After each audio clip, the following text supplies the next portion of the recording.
Welcome back to Take Care Tuesdays, where every Tuesday we come here to deep dive into conversations about how we nurture ourselves. If you've never been here before, thank you so much for showing up today. My name is Zenny, and I like to think of myself as a self-care enthusiast. And I come here every Tuesday to share lessons that I've learned or lessons that I'm still learning about self-care. You can find all of the previous episodes on my IGTV section on my IG or on the guide. If you love this episode or any of the other episodes that you see, you can support by sharing with a friend and saving for future reference. Now let's jump into this week's episode. So it's the greatest month and the greatest season. And I'm so hyped to indulge in all of my favorite things to celebrate my birth month. So I figured this month that we would kind of take a break from some of the deeper conversations and dive into some of my favorite self-care practices and products that I use. And first up, we're going to talk about scents. I've talked about scents before in a previous episode, but today we're going to dig a little bit deeper. Scent is so important to our moods. Our olfactory senses have the ability to transport us into memories and even help us to connect to our outer world and our experiences. Getting the scent right is usually the very first step in all of my self-care practices.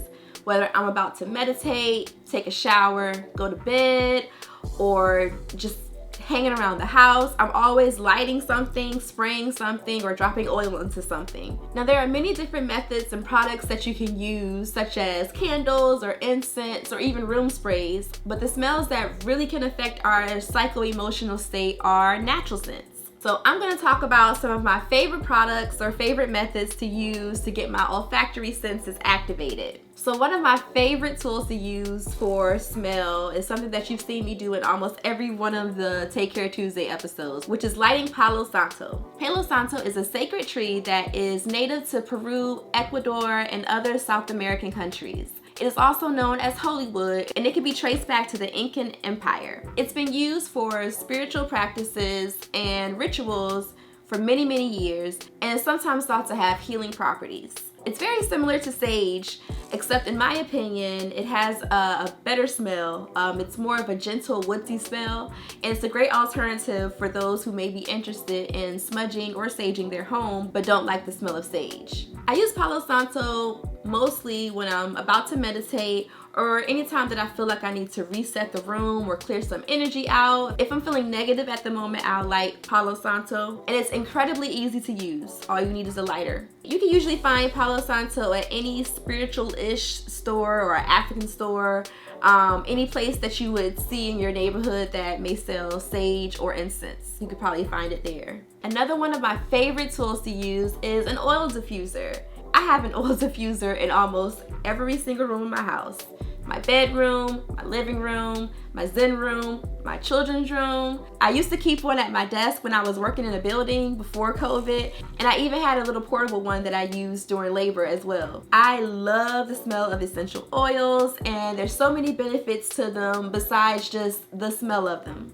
You can find and purchase oil diffusers almost anywhere, whether it's like Walmart or Target, and even online at Amazon. Oil diffusers come in different types. They have ones where you have to use water, and then there are ones where they have like little filters that you just drop the oils on, the same way that you would drop the oils in the water as well. Some of my favorite scents for essential oils would be lavender, vanilla, bergamot, eucalyptus, and geranium. All you have to do is put 5 to 10 drops of the essential oil of your preference into either the oil diffuser with the water or on the filter pad. Essential oils have different functions and purposes, so it's important to know what type of mood you're trying to set when you're deciding on which oil to use. So for instance, if you're trying to relax, you may want to use things like lavender or cedarwood or geranium. Or if you need a little wake up or a pick me up, you may use something like eucalyptus or any type of citrus